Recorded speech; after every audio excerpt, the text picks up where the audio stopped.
일단 오늘은 비문학을 처음으로 할 건데 어디다 여기 있다. 고마워. 우리 이때까지 시랑 소설, 수필 중심으로 한 문학을 했잖아. 비문학은 조금 더 딱딱한 글이거든. 뭘 설명해주거나 주장하거나 설득하려고 하거나 이런 글이야. 그래서 처음에는 설명하는 글을 볼 거야. 설명하는 글은 말 그대로 무엇이 있고 얘는 어떻게 이루어져 있고 어떤 특징을 지니고 어떤 원리가 있고 이런 글이겠지. 그래서 정보 전달을 목적으로 한다. 어떤 대상에 대한 지식이나 정보 등을 독자들이 이해하기 쉽도록 체계적으로 풀어 쓴 글이다. 그러면 이 설명문에서는 어떻게 해야 돼? 라기보다는 무엇은 무엇이야? 라고 말하겠죠.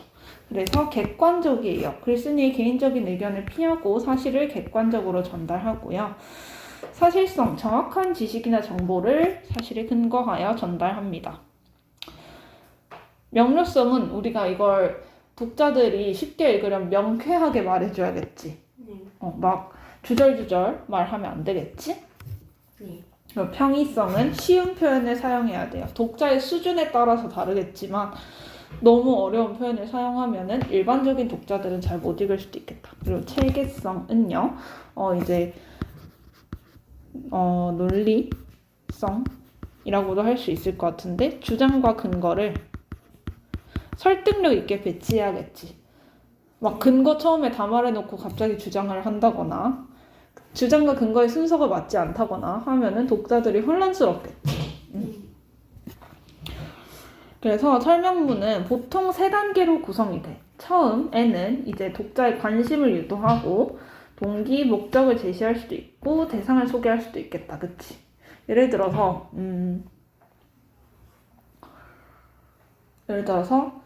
책의 역사에 대해서 글을 쓴다면 책은 지금 우리 일상에 익숙한 물건인데 어떻게 시작되었을까? 이런 식으로 처음에 제시를 할 수 있겠고 중간에는 이제 본격적으로 말하려는 내용들을 잘 정리해서 얘기를 해줘야 될 거고 마지막에는 한번 요약을 해주면 독자들이 아 이런 글이었구나 한번 다시 집중을 할 수 있고 마무리를 하면 되겠다. 그치?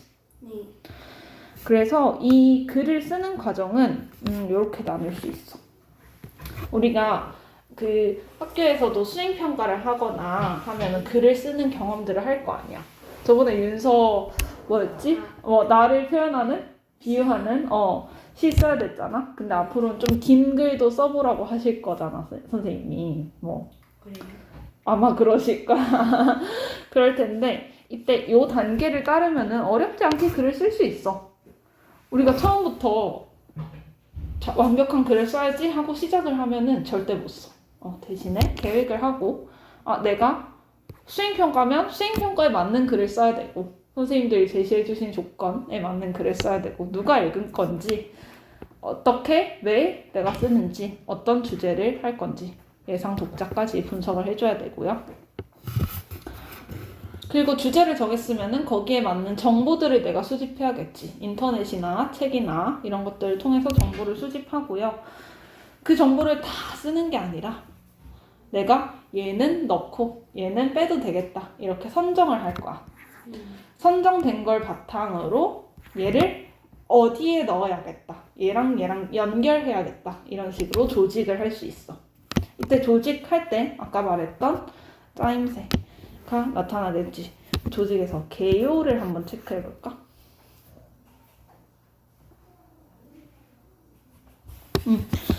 개요는 이제 이렇게 줄글이 아니라 이 줄글의 내용을 처음, 중간, 끝 해가지고 여기는 1번, 2번, 3번 뭐 넣어야겠다. 여기는 뭘 넣고 이렇게 연결하고 이렇게 해야겠다. 이런 식으로 구조도를 그린 거거든. 얘를 써놓으면 글쓰기 훨씬 쉽겠지. 문장으로 바꾸면 되니까. 그래서 개요를 썼으면 표현을 하는 거예요. 아름다운 문장으로. 그리고 이 표현한 거를 한 번에서 끝내면 인간은 늘 실수를 하잖아.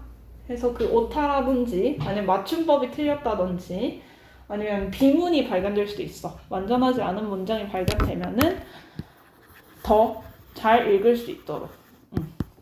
문단 간의 관계도 이 문단 다음에 이 문단이 오는 건 너무 뜬금없는데? 하면 바꿀 수도 있고 이렇게 고쳐 쓰는 거죠.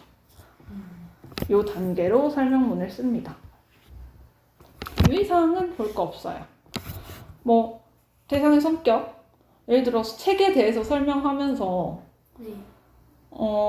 엉뚱한 얘기를 하면 안 돼. 책의 역사에 대해서 설명하면서 책의 과학적 기능에 대해서는 얘기를 하면 안 되겠지? 또 독자가 이해하기 쉬워야 될 거야. 예를 들어 윤서가 반 친구들이 읽을 글을 쓴다면 그 수준에 맞게 써야 될 거고. 그래, 중심 내용이 잘 드러나야겠지. 막 이 얘기했다가 저 얘기했다가 역사 얘기했다가 과학 얘기했다가 이렇게 얘기하면 독자들이 못 알아들을 거야. 그리고 주관적 판단이나 느낌보다는 객관적 사실이나 정보, 그래야 신뢰성, 독자가 믿을 수 있으니까.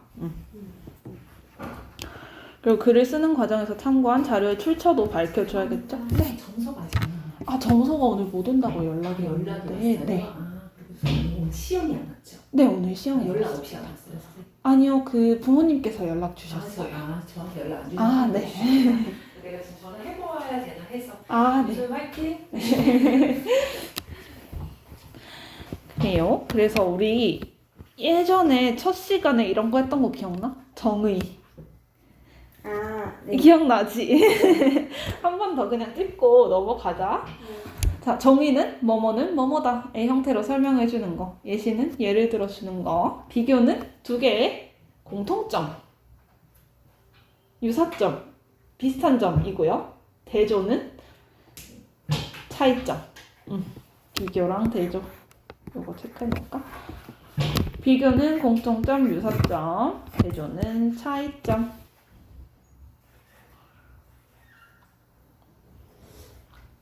근데 원래 비교는 두 개를 비교하는 거 아니었어요? 그치, 우리가 일상적으로는 비교를, 차이를 볼 때 쓰잖아? 근데 조금 더 아카데믹하게, 조금 더 공부하는 사람 입장에서는 비교는 공통점을 더 보는 거야. 대조가 차이점. 그리고 분류는 어떤 대상을 일정한 기준에 따라 큰 대상으로 묶어서 설명하는 방법이고요. 자, 이렇게 된 게 큰 거로 가면 분류고요. 구분은 여기서 작은 걸로 나가야겠지. 얘네 두 개도 많이 헷갈려. 오케이? 무슨 차이인지 알겠지? 개, 고양이, 토끼 등은 포유류에 속한다. 작은 것들은 큰 것에 속한다. 구분은 시는, 큰 시는 경영시, 자유시, 산문시로 나눌 수 있다. 큰 거에서 작은 걸로. 인과는 원인과 결과였죠? 네. 뭐뭐 하기 때문에 혹은 뭐뭐 하면서 뭐뭐 함에 따라 이런 거고요. 분석은 하나의 사물이나 사실의 그 구성 요소나 역할에 따라 나누어 자세히 풀이하는 설명 방법. 분석이랑 분류도 많이 헷갈리거든. 근데 분류는 종류들을 합쳐서 어떤 큰 개념이 등장하는 거고요. 분석은 예를 들어서 사람이 이렇게 있으면 팔, 다리, 몸통, 머리, 뇌 이런 것들로 이루어져 있다라고 한다면 분석이 되겠지. 그러니까 조립된 걸 해체하면 분석이고요. 종류들을 하나의 큰 걸로 묶으면 분류입니다. 어렵지 않아요? 설명문을 읽는 방법은 우리가 설명문을 쓰는 방법이랑 반대로 생각하면 되겠지. 나를 위한 글이 맞나? 좀 논리적으로 내가 읽기 쉬운 글인가? 잘 짜여져 있는가? 이런 것들 생각하면 되겠지.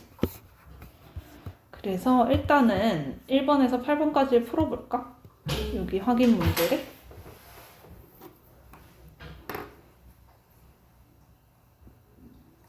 네, 정서 있다. 정서 있어? 네. 정서가 엄청 많이 나오거든요.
정보 전달하기고요.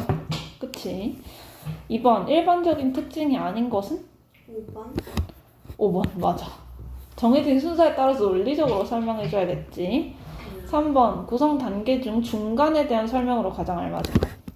3번 3번 구체적으로 본격적으로 설명해줘야 되고요. 설명문을 쓰는 과정에서 가장 먼저 해야 할 일은? 1번 1번 아니에요? 계획부터 해야겠지. 계획하기에 해당하는 건 3번이야. 설명할 대상을 선정하는 거. 우리가 뭘 설명하지를 정해야겠지? 5번 다음에 사용된 설명 방법을 각각 쓰시오. 정의 정의, 인과 인과, 맞아. 대조 대조. 오, 다 했네. 잘 맞췄네. 자, 그리고 다음에 사용된 설명 방법으로 알맞은 것은?